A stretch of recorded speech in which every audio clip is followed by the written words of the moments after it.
Em nome do Pai, do Filho e do Espírito Santo. Amém.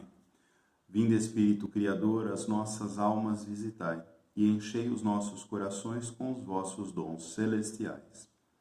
Nossa Senhora, Mãe da Igreja, rogai por nós. Em nome do Pai, do Filho e do Espírito Santo. Amém.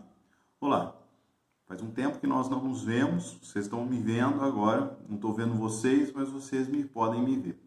Vou gravar agora uma série de vídeos para que a gente possa dar andamento nas aulas. Eu sei que ficou um pouco maçante, muito texto, mas era preciso que a gente desenvolvesse um pouco nisso, para que entrasse uma série de explicações sobre toda a matéria, inclusive o porquê que nós estamos chegando nesse ponto, né? Falando sobre a educação católica, a escola católica.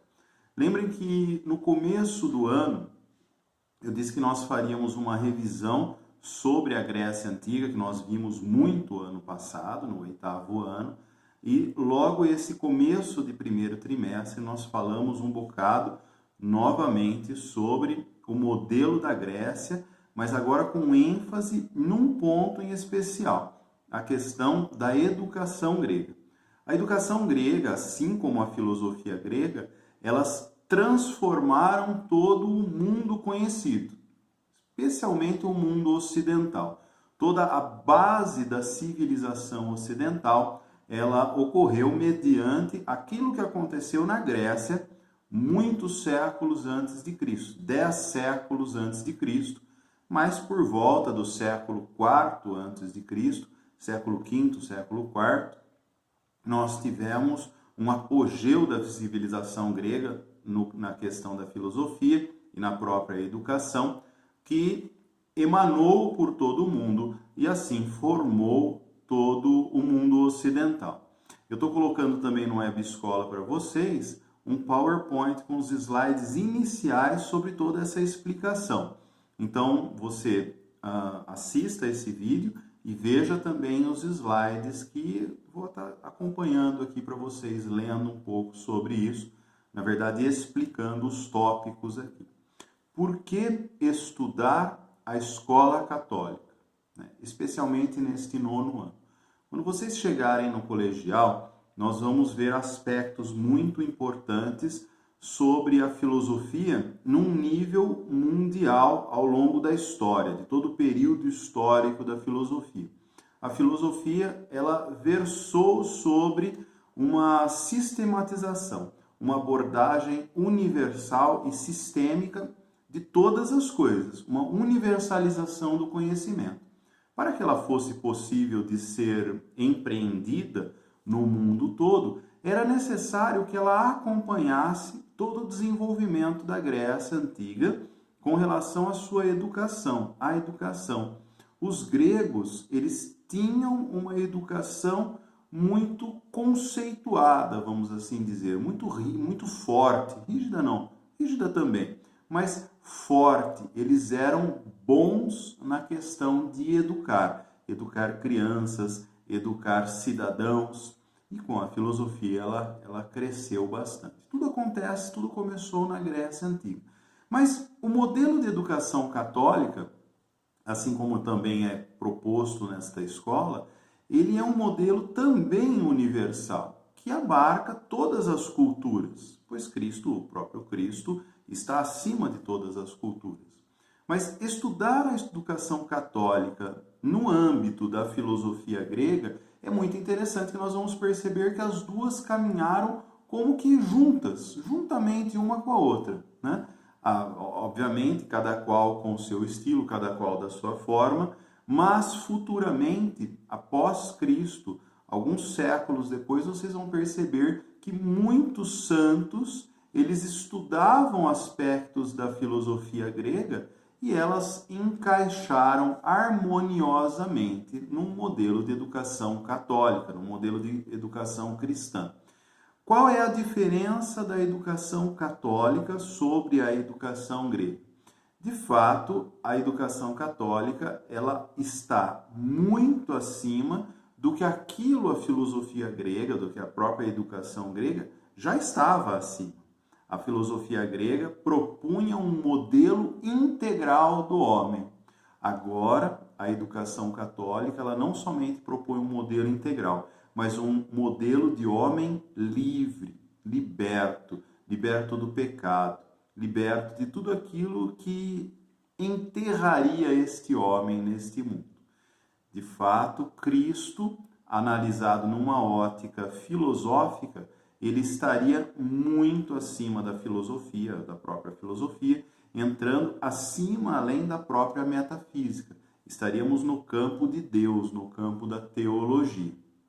E no homem, ele também coloca essa marca. Cristo nos marca com a história da salvação. Na verdade, a marca que nós carregamos é a própria crucificação de Cristo, que nos liberta de todo o pecado. Bom, enfim, na educação grega, nós vamos discutir um pouco sobre esta questão da paideia grega. A paideia grega é um modelo de educação formado, aplicado nas crianças. Paidos vem de jovens, crianças. A paideia é o modelo de educação. Esse modelo de educação foi essencial na constituição do povo grego, porque este povo grego viveu uma condição sociopolítica que mudou ao longo dos séculos antes de Cristo. Houve uma grande mudança na própria civilização grega. Lembram quando eu falei sobre diáspora, as invasões, sobre como este povo foi vivendo uma idade de trevas na era grega, perderam muitas coisas, ao mesmo tempo ganharam outras coisas? Tudo isto acontece nesta fase. Um modelo de educação onde a própria religião, o próprio mito, eles acabam como que sendo essenciais para a constituição de uma verdadeira civilização grega. O que nós temos de sociedade grega 6, 7 séculos antes de Cristo ainda é um modelo tanto quanto rudimentar. Não podemos chamar ainda de civilização grega, porque haviam clãs, haviam como que cidades não muito bem formadas. Lembrem-se quando eu dizia sobre as cidades cerceadas por muralhas, por muros. Ainda não estamos dizendo sobre polis grega, né? A capital, a cidade-estado, onde tudo acontecia, a democracia, onde a poesia, as artes, a própria filosofia. Estamos num modelo ainda tanto quanto rudimentar, antiquado, vamos assim dizer, mas essencial, pois é nesse modelo que acontecia a formação do jovem, do cidadão grego. A sociedade grega ela tem um peso muito importante.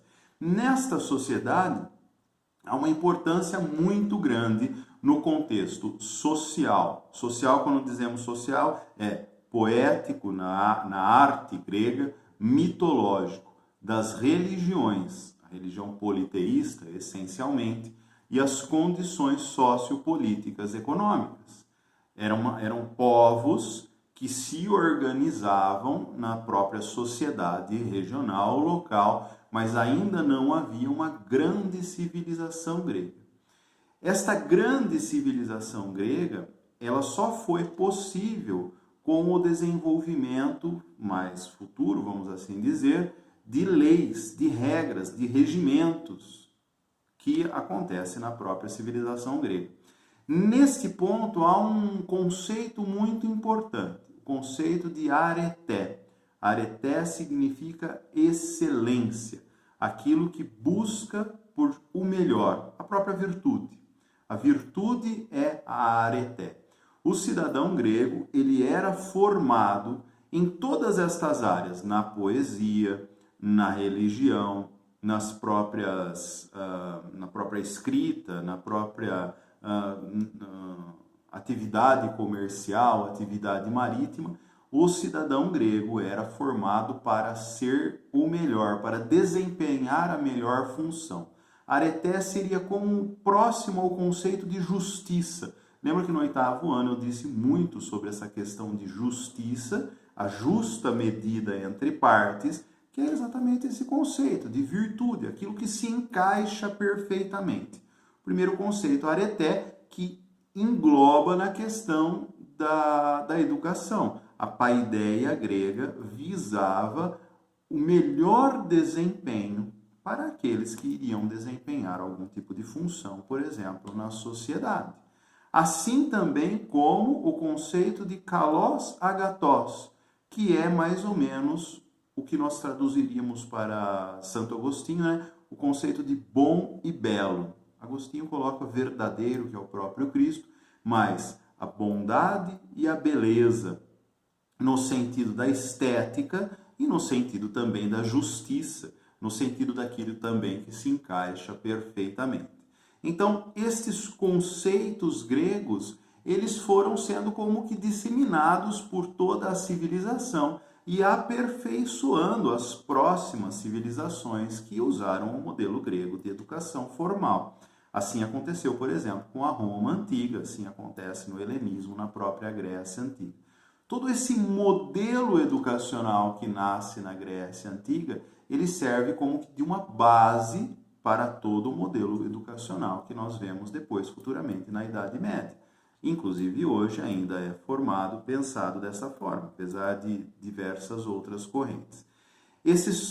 A civilização grega, então, a sociedade grega formada, ela desenvolve alguns aspectos que são essenciais para a condução de um verdadeiro cidadão grego que atuará na sociedade, como o desenvolvimento do alfabeto, uma coisa essencial, a própria constituição, os regimentos da sociedade, as leis, as regras, a questão da política, a democracia, como age, etc. Apesar que a democracia ela acontece de uma forma um pouco controversa, vamos assim dizer, na Grécia. Mas tudo isso que eu estou dizendo passava por um modelo de educação grega essencial, assim como também a atividade comercial, a moeda e as navegações marítimas. Tudo isso formava o cidadão grego, formava a pessoa humana para que ela pudesse viver, para que ela pudesse ser, para que ela pudesse acompanhar todo o desenvolvimento do que agora nós vamos começar a dizer civilização. Uma civilização pressupõe-se que ela partiu de um desenvolvimento. É uma sociedade mais organizada, mais desenvolvida. Por isso que nós falamos processo civilizado. Para que haja uma civilização, para que haja um processo civilizado, é necessário essencialmente que haja uma boa educação. Por exemplo, para que um médico possa ser médico e realizar a arte da medicina, curar, que é o efeito da medicina, o objetivo, ele precisa passar por um modelo de educação. Para que um artesão consiga realizar também a sua arte através dos materiais diversos, ele precisa passar por um modelo de educação. Então, a educação, ela sempre foi visada na questão de formar um cidadão, formar uma pessoa humana sobre diversos aspectos da própria sociedade, ao qual a sociedade exigia em si mesma. Então, na Grécia Antiga, o que ocorre do principal, do essencial, é aquilo que nós chamamos de processo de civilização, uma civilização. E a civilização, como eu já disse, ela passa por esse modelo de educação. Os gregos, então, a própria educação grega visava essa civilização, que é um processo mais evoluído, mas no próprio homem, no próprio ser. Visava como que civilizar este homem, evoluir este homem, fazer com que ele alcance níveis mais elevados de si mesmo, de conhecimento de si mesmo, de relacionamentos, do próprio trabalho, enfim, de muitas coisas. Esse tipo elevado do homem é o processo de educação, é o processo de civilização do próprio homem, vamos assim dizer, entre aspas, pelo amor de Deus. Os gregos acreditavam, então, que a educação ela abrangia o propósito de todos os esforços humanos. Aí entra a questão da areté, a questão do kalos agathos. Se o homem ele deve elevar-se acima daquilo que ele é, ou seja, por exemplo, um bebê, ele precisa aprender a se comunicar para realizar atos, para realizar ações, atitudes, para sobreviver, é uma questão fundamental. Neste processo, nós vamos nos desenvolvendo gradualmente até o final da nossa vida. Nós vamos aprendendo a nos comunicar, choramos quando estamos com fome, nos movimentamos quando precisamos alcançar e buscar algo e alcançar um objetivo, refletimos quando precisamos alcançar níveis mais elevados ao qual nossa mente não consegue alcançar. Infelizmente, no homem moderno, isso é como que denegrido. O homem moderno, ele tem mais ou menos como que tudo ao seu alcance, entre aspas, e ele não precisa se esforçar muito para conseguir as coisas. Mas futuramente nós vamos ver que isso não é bem verdade. Nós estamos sempre precisando vencer algo, vencer alguma etapa. Um bebê que não sabe falar e aprende a se comunicar porque escuta, porque usa a palavra, a língua, a boca, faz sons e ele vai se desenvolvendo dessa forma, ele está vencendo etapas e como na civilização ele está se evoluindo, na própria civilização ele está se desenvolvendo. Enfim, o processo de educação, então, ele acaba como que gerando um ideal de formação do homem na cultura. E o cristianismo entra, então, na questão de que o homem vence a si mesmo para alcançar um nível mais elevado de vida na cultura, sendo